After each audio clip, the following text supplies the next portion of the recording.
Patriots Training Camp is 6 days away, people. And we got the update that probably we weren't hoping for. Welcome into Patriots Today by Chat Sports. I am your host, Brett Alper. And yes, we got some concerning news involving Stefon Diggs and his availability at the beginning of the NFL season. The Athletic's Chad Graff, he was given kind of a preview of just Patriots Training Camp, and he had a little tidbit at the end of the article just on Stefon Diggs, and he revealed that he will likely start on the PUP list, the physically unable to perform list. And if he is on that list once we get to past August 26th, well, he's going to miss the first 4 games of the season, and Graff says that is likely. When we do get a full update on Stefon Diggs, whether if he's placed on the PUP list or he is a full participant cleared for practice at training camp, we're of course going to make a video for you guys. We're still waiting on the update on Travion Henderson's contract. We'll also have you covered on that, so make sure you subscribe to the channel. Hit that big red sub button to get up to date on Patriots news. So I'll say this. When I saw this, I was kind of concerned because I've looked at all the videos, every single workout, and he looks healthy. He was just with Drake May in North Carolina, working out with the entire team, and he looks healthy. But here's what Chad Graff had to say in his article. He said, just how involved will Diggs be in August? He'll likely open camp by working on the side until he's cleared from injury. So that says he's not cleared from injury.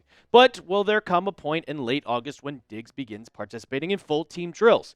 If so, is playing week 1 really an option? It always seemed likeliest that Diggs would open the season on the PUP list, physically unable to perform, meaning he'd be out the first 4 games, but perhaps some optimism from his spring performances can translate to an increased role in camp and maybe even open the door for Diggs to open the season on the week 1 roster. I'll say this.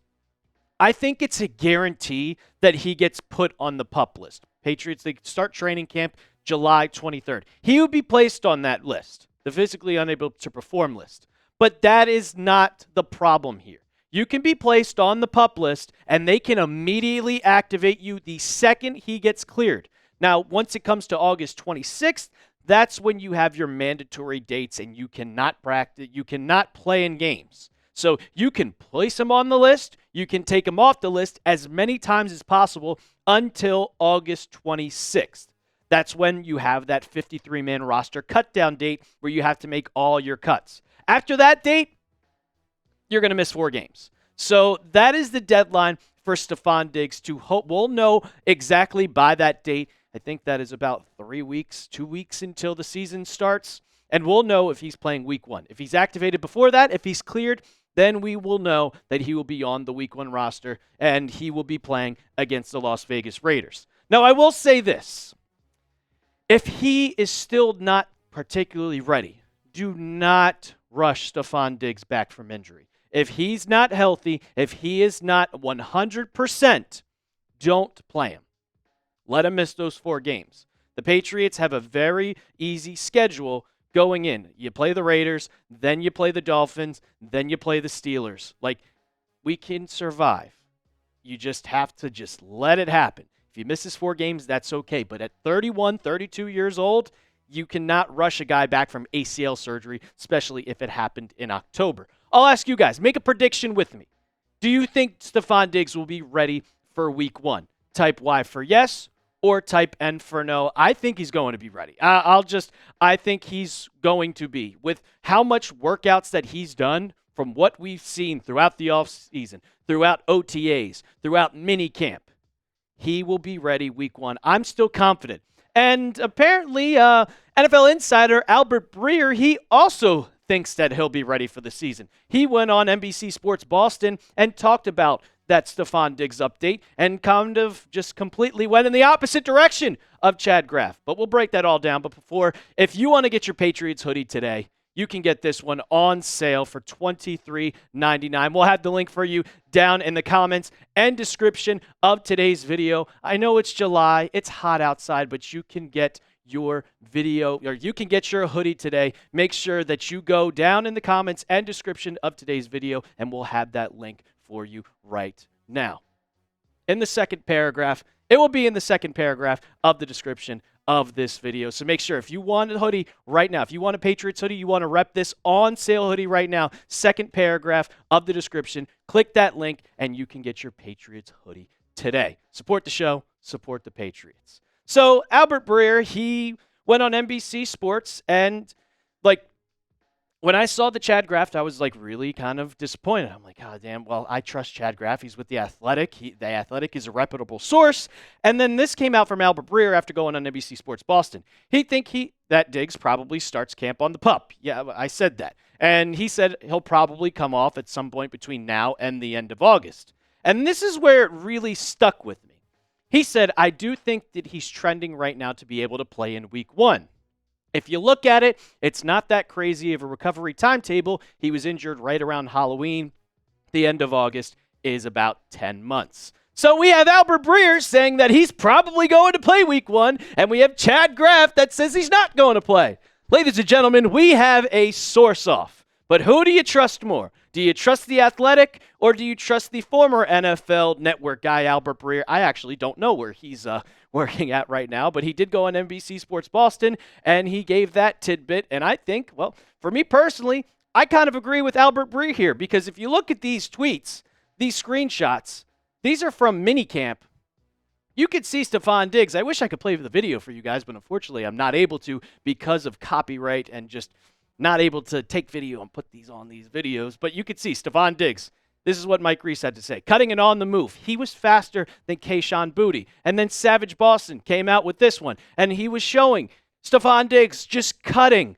And it looks like a guy that hasn't even torn his ACL in his life. Like, he's fast, he's still quick, and he's moving. Like, if watching all these, and then you go back to the workouts, Kendrick Bourne posted a video of just him and all the workouts that happened with him, Drake May, Hunter Henry, Mondre Stevenson, everything that's happened. It looks like he's healthy. It looks like he's ready. And he posts videos on his Instagram. Like, all of that makes me think that he is going to play week 1. But it's not up to him. It's not up to me. It's not even up to the Patriots. It's up to the doctors. And if the doctors don't clear him, well, then he's going to have to start on the pup, and he's going to miss the first 4 games. In the worst-case scenario that he doesn't play, and he's not on this week 1 roster, go out and get a damn wide receiver. Because I saw what happened last year. I don't want Pop Douglas and Kayshon Boutte to be your top wide receivers. Like, you got Kyle Williams, which is a great pick, but he's a rookie. I'm not expecting him to come out and just make a serious impact, go 1,000 yards in year 1. You need to have another wide receiver. Kendrick Bourne, he's old and he's on the decline. Matt Collins, it's your first year with the New England Patriots. There's not much chemistry going on with you and Drake May just yet. So go out and get a wide receiver. And there's one guy in particular that I still am looking at, and I want him to be a New England Patriot. And that is the Washington Commanders wide receiver, Terry McLaurin. This comes from Carlos A. Los Pats. And while Albert Breer was talking about Stefon Diggs, he also talked about Terry McLaurin. And Terry McLaurin went to the media and talked about, it's kind of disappointing that we have no progress made whatsoever. So Albert Breer said the Patriots are believed to be very interested in acquiring Terry McLaurin if he became available. I mean, how clean does this look? That would, icy. That is a 4-letter word right there. Aura. Please, if he is made available, go after Terry McLaurin. Go after him. I mean, he would immediately become your number 1 wide receiver. 1,000 yards every single season. 13 touchdowns last year, because 13 compared to 4.55 because you're not having Taylor Heineke as your quarterback. That's the reason why. When you have Jaden Daniels, it looks better. And Drake May and Terry McLaurin, that would be an elite combo. So you go out and trade it. I don't care what it takes, man. Because they were also trying to get another wide receiver. You tried to trade for Rashad Bateman. Back in March during free agency, the Patriots offered Chris Godwin, who's coming off, a fractured ankle. They offered him $30 million. Terry McLaurin wants a contract extension. If you're giving Chris Godwin, $30 million.